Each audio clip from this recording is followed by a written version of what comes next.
வணக்கம். அறப்போர் இயக்கம் வெளியிட்ட முதல் வீடியோல சசிகலா மற்றும் அவங்க குடும்பத்தினர் எந்தெந்த நிறுவனங்களுக்கு பினாமியா இருந்தாங்க அந்த 43 நிறுவனங்களோட பட்டியலை பார்த்தோம்.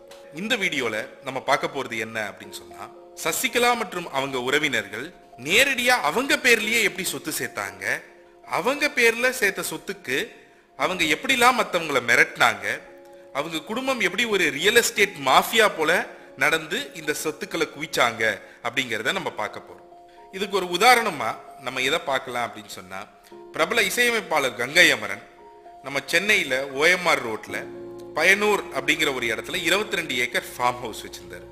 1994ல சசிகலாவுடைய அக்கா மகன் பாஸ்கரன் ஃபார்ம் ஹவுஸை பார்த்துட்டு கங்கை அமரனை கூட்டிட்டு போயிட்டு, முதலமைச்சர் உங்களை பார்க்கணும்னு சொல்றாங்க அப்படின்னு சொல்லி போயஸ் கார்டனுக்கு கூட்டிட்டு போறாரு. அங்க கூட்டு போய் சசிகலா கங்கை அமரனை சந்திக்கிறாங்க. சசிகலா கங்கை அமரனை சந்திச்சு, முதலமைச்சருக்கு உங்களுடைய பங்களா ரொம்ப பிடிச்சு போச்சு, அதனால நீங்க இந்த பங்களாவை முதலமைச்சருக்கு வித்துருங்க அப்படின்னு சொல்றாங்க.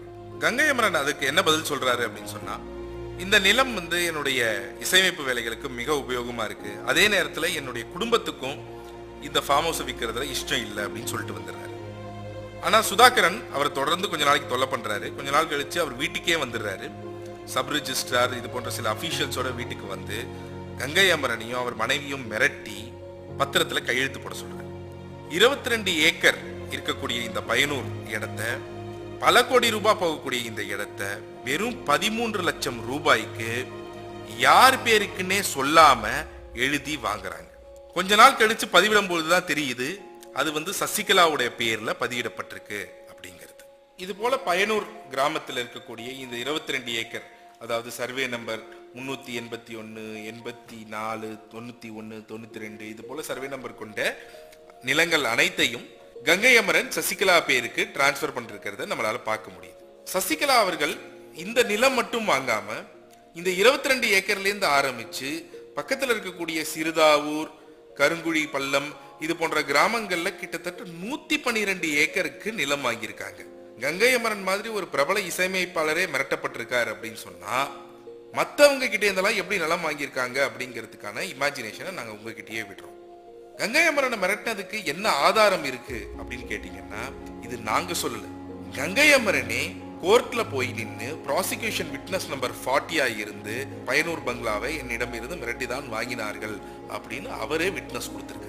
இந்த 112 ஏக்கர் நிலங்களும் பாத்தீங்க அப்படின்னு சொன்னா, சசிகலா, இளவரசி மகன் விவேக் மற்றும் சுதாகரன் இந்த 4 பேர் பேர்ல ரிஜிஸ்டர் பண்ணப்பட்டிருக்கிறத நம்மளால பார்க்க முடியும். அது மட்டும் இல்லாம பல சர்வே நம்பர்கள், உதாரணத்துக்கு சொல்லணும் அப்படின்னு சொன்னா 406 சர்வே நம்பர் எடுத்தீங்க அப்படின்னு சொன்னா சுதாகரன் பேருக்கு ரிஜிஸ்டர் பண்ணப்பட்டிருக்கிறத பார்க்கலாம்.